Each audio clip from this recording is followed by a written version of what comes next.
Hey everybody, Dave Weiss here again with the Glue Bomb Show. Now, I have another unboxing to do today. I'm finally getting a little bit of building done here and there, but here's what I've got.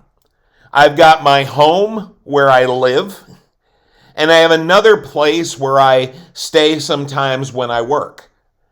And so basically, I have a model room in each of these because model building is just something I do. The one I have at home, I don't get to do very much with because when I'm at home, I have a lot of family activities to do outside of work, and so I don't get a lot of that done.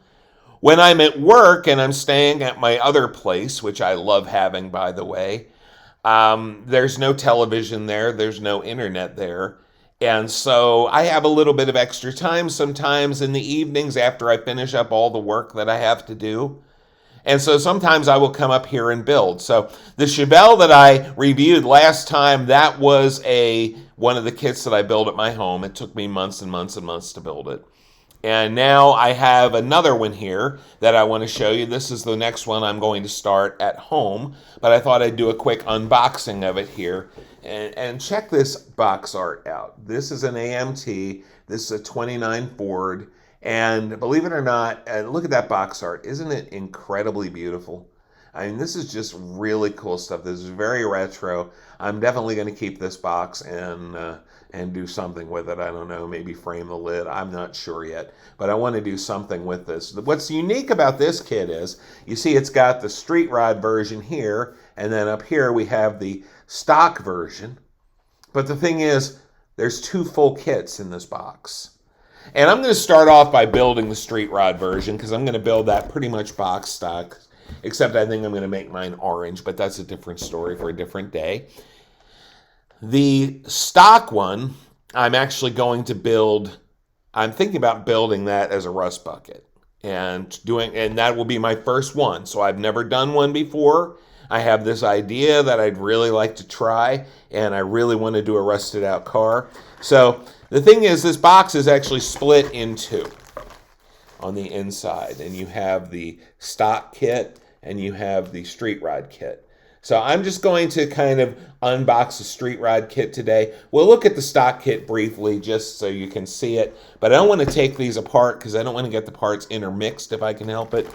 Let's start off with the street rod kit here. I mean the stock kit. You see, it's got a full body. Excuse me, the full body here, but it also has sort of a pickup body. There's the cab part here, I guess, and this would be the box, I think, in the back. If that, I believe I'm right on that. And then we have we've got the roof, and you've got the roof open, the roof closed. Here's those nice, beautiful fenders that they had on these. And, of course, the engine kit. Actually, you know what? I don't know if these are separated because this engine has a blower for it. So I'm going to have to do a little more digging into the instructions is what this boils down to. Look at all these tires. We've got the super skinny stock tires, and we have some fatter slicks in the back, and some mid-range tires. I believe those are probably the front tires as well, although there are 4 of them, so I'm not sure what they're doing here exactly. Let's look at the instructions. Again, this is an AMT kit, but brought to us by our friends at Round 2. I love that Round 2 is repopping these. And I got this one as an Ollie's find, so let's look at the instructions.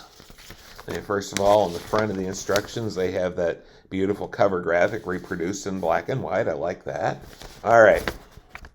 And then as we open it up, it shows you all the paint colors you need. As you can see, there's a substantial amount of paint, painting things.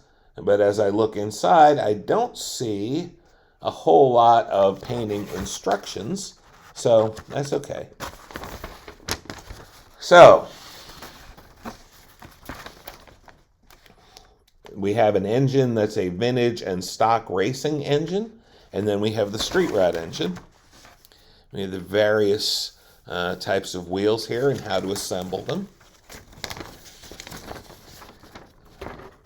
And then chassis construction. We have the street rod chassis. And Yeah, street rod chassis, and also, of course, the conventional stock and vintage racing chassis. You know, I might build this one as a vintage racer. That would be kind of cool too, as opposed to the rust bucket. Um, and then they have the final assemblies for the stock and vintage racing side. And then they also have the final assemblies for the hot rod, mod rod version, excuse me, and then also the Avenger, which is kind of cool as well. Like I say, there are a lot of different ways that this thing can be put together, and I'm looking forward to doing some work on this. They've got two pretty substantial chrome trees, as you can see. Here's the one, and here's the other. And again, various engine parts and all kinds of stuff. Looks like there's an actual chrome firewall here. I see that on the mod rod version, and I'm probably going to use that. And then we have some other chrome wheels, chrome axles. Looks like maybe wheelie bars there, which is kind of cool. And then again, another set of fenders, another set of, there's the seats and the cabin, everything, of course, are in the other one. They also have some cast wheels here. This looks like this is probably the spare tire. If I build the rust bucket, that one will really come in handy. But stay tuned on that, because I'm not sure exactly where I'm headed. This is interesting because of the way that the windshields are constructed on this. I believe this is for the windshield, although they do have a windshield here. So again, I'm going to have to do a little more research. Actually, they have two windshields, and this a clear piece here that I'm sure has some function that I'm going to have to figure out. Again, this is going to be a good kit. It's going to be a fun build. There's a lot to it, and it's going to be interesting to keep all the things straight. I'm going to start off building that street rod version because I just plain like that, and then we'll see where we go from there. Anyway, this is what we have, and I will show you how it works when it's finished. All right? Take care, guys. Have a great day. This one looks like it could be fun, and that's good because remember, model building is supposed to be fun, so have fun.